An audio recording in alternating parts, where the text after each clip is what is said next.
궁금한 뒷이야기를 들어보면서 물음표가 느낌표로 바뀌는 뉴스의 재구성, 뉴스야 시간입니다. 오늘은 정치부 류병수 기자와 함께합니다. 자, 첫 번째 물음표 볼까요? 네, 첫 번째 물음표는요. 통합당 공천 갈등 뭐가 문제입니다. 예, 이번 주 후반이죠. 이 통합당의 공천 갈등 이것 때문에 아주 당이 시끄러웠었는데 이제 유 기자가 취재 뒷이야기를 좀 들어봐야 궁금증이 좀 풀릴 것 같아요. 이제 김영호 공관위원장이 전격 사퇴했어요. 결정적인 배경은 뭐였습니까? 네, 김 위원장이 초반에는 텃밭 지역에서 강력한 물갈이를 주도하면서 주목을 받았습니다. 하지만 여기에 다른 인물을 채워 넣는 과정에서 사천 논란이 불거졌고요. 강남 병에 공천한 김미균 대표가 친문 논란에 휘말리면서 감당하기 어려운 상황이 되자 스스로 결단을 한 겁니다. 거두어들이지도 못하고 때로는 판단에 실수도 있었던 것 같고.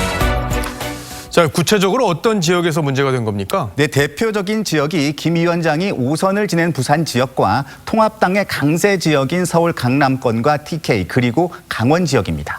근데 김영호 위원장으로서는 이 사천 논란이 불거진 게 상당히 좀 억울하다 이런 입장인 것 같아요. 근데 구체적으로 어떤 게 논란이 된 겁니까? 한 가지 사례를 취재를 했는데요. 부산 지역 공천이 발표되기 전날인 지난 5일 밤 김 위원장이 부산의 한 의원에게 전화를 했다고 합니다. 부산 북강서 을에는 이현주 의원의 전진당 출신인 김원성 후보가 어떻냐고 했다는 겁니다. 해당 의원은 김원성 후보가 지역 기반이 거의 없어서 인접 선거구까지 영향을 미친다고 반대했지만 김 위원장은 젊은 후보여서 해볼만 하다고 말했다고 합니다. 하지만 당내에는 이현주 의원이 당에 기여한 바가 없는데 그 측근들을 4명에서 5곳에 공천을 주거나 경선을 하는 것은 무리한 결정이었다는 의견이 많습니다. 예. 자, 이 강원도 공천도 논란이 좀 되고 있어요. 여기는 어떤 게 문제가 되는 겁니까? 네, 강릉 지역이 대표적입니다. 권성동 의원이 탄핵소추위원이라는 점을 들어서 컷오프를 결정하자 공관위원 일부와 황교안 대표 등도 반대 입장을 전달했습니다. 하지만 김 위원장은 여론조사나 인지도조사 없이 바로 다음 날 10분 면접으로 홍윤식 전 장관을 단수 공천했습니다. 그랬군요. 자, 그리고 나경원 전 원내대표 입김이 공천 과정에 많이 반영이 됐다 이런 논란도 있던데 이건 어떻게 된 얘기입니까? 그 김 위원장과 나 의원의 친분 관계를 볼 필요가 있습니다. 나 의원은 지난해 8월 한국당 의원 연차 내에 김 위원장을 강연자로 초대했는데 이런 말을 했습니다.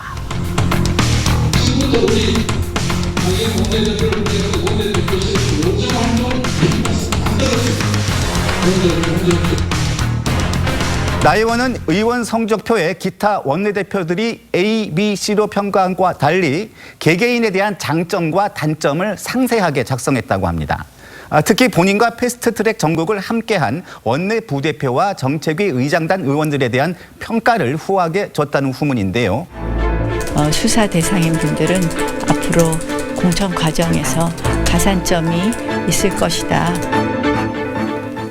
실제 컷오프가 거론됐던 원내 부대표 출신과 제가 통화를 해봤는데 면접 첫 질문에 김 위원장이 원내대표 평가를 보니 아주 훌륭한 의정 활동을 했다고 말해서 공천을 자신했다고 말했습니다. 이 의원을 비롯한 부대표단은 40%에 가까운 현역 물갈이 와중에도 대부분 살아남았습니다. 그렇군요. 자, 근데 이번 공천을 보면 황교안 대표 측근들이 대거 낙천을 했단 말이에요. 그래서 김 위원장에게 정권을 준 게 오히려 부메랑이 되는 거 아니야 이런 얘기들도 나오던데 당이 복잡한 상황인 것 같습니다. 자, 첫 번째 물음표 정리해 볼까요? 네, 첫 번째 물음표 통합당 공천 갈등 뭐가 문제는요? 성공한 비우기, 무리한 채우기로 하겠습니다. 이 현역 물갈이는 이제 뚝심 있게 진행을 했지만 대안을 찾는 방식 그 결과 이런 부분에서 좀 문제가 있었다 이런 논란이 있는 거군요. 자, 다음 물음표로 가보죠. 네, 다음 물음표는요. 두 번째 물음표입니다. 공천 갈등 어떻게 수습으로 하겠습니다. 예, 수습을 어떻게 하느냐 이것도 중요한데 이제 김영호 의장이 물러나면서 이석연 부위원장 체제가 된 건데 지금 최고위 내부에서는 아직도 문제 있는 지역이 많다. 공천 관련해서 논란이 지금 계속 이어지고 있는데 이 문제가 어떻게 수습이 되는 건가요? 네, 먼저 어젯밤 통합당 최고위 직후에 나온 입장문을 보면요. 황 대표의 의중이 담겨 있습니다. 일부 지역의 공천 결정을 둘러싼 논란이 제기되고 있는데 더 합리적이고 타당한 공천이 될 수 있도록 마지막까지 숙고해야 한다고 했습니다.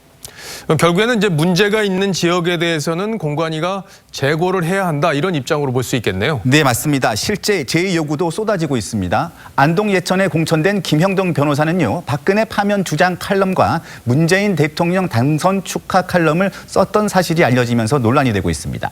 포항 북구 김정재 의원의 경우에는요, 전직 포항시의원 가족으로부터 2년간 2천만 원의 후원금을 받았다는 의혹이 언론을 통해서 제기되면서 지역 예비 후보들이 재심을 요청한 상황입니다. 이 밖에도 이주영, 김재경 의원 등 컷오프된 14명의 현역 의원들이 제의 요구를 신청했습니다. 그럼 결과적으로 이런 요구들을 이석연 부위원장이 수용할 거냐 이게 앞으로 남은 관심사네요. 네, 이 부위원장은 전화통화에서 최고위원회에 제의가 오면 숙고하겠다고 했습니다. 그런데 문제는 시간이 많지 않다는 겁니다. 후보자 등록일이 26일부터 이틀간인데 제의 요청을 받아들여서 경선으로 갈 경우 여론조사에 걸리는 시간이 변수가 된다고 합니다. 이제 공관위도 유종의미를 거두고 황 대표도 이제 이기는 공천이라는 목표를 달성하기 위해서는 해법을 잘 찾아야겠군요. 자, 두 번째 물음표도 정리를 해볼까요? 네, 공천 갈등 어떻게 수습의 느낌표는요. 뱃속에서 겨 골라내야로 하겠습니다. 예, 이 공천이 종합예술이다 이런 얘기들이 있는데 이 다양한 요구들을 세련되게 담아내서 적재적소에 인재를 배치하는 게 필요하다 이런 의미에서 그런 말이 있는 건데 자 어찌됐든 김영호 위원장도 큰 폭의 물갈이를 했다. 이거에 대해서는 상당히 좀 평가받는 부분이 있으니까 이 논란이 어떻게 마무리될지 잘 지켜보도록 하죠. 자, 잘 들었습니다. 지금까지 류병수 기자였습니다.